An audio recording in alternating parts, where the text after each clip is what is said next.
పండించిన పంటకేమో గిట్టుబాటు లేకపాయ కార్మికుల శ్రమ దోపిడి కండ్ల ముందే చూస్తున్నాం వ్యాపారులు దళారులు మనల దోచుకుంటుండ్రు నిత్యవసర వస్తువుల ధరలు పెంచే పాలకులు మనల దోచే పాలకులపై అమ్మా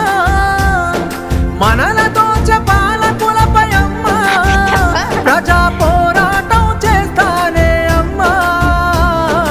అమ్మా పొరుబాటలోనే నడుస్తనే పేదల కోసం తిరిగి వస్తానని ఎదురు చూడకమ్మ నా కోసం పల్లె పల్లె తిరిగి ప్రజల బాగోగులు తెలుసుకొని సంఘాలను వెట్టి ప్రజల చైతన్యం చేస్తున్నావు నీ మోము చూద్దామంటే కానరాము బిడ్డ నువ్వు నడి రాత్రి గుర్తుకొస్తే నిదురలోనే ఉలికి పడి యమునోల్లా రాజమురా బిడ్డ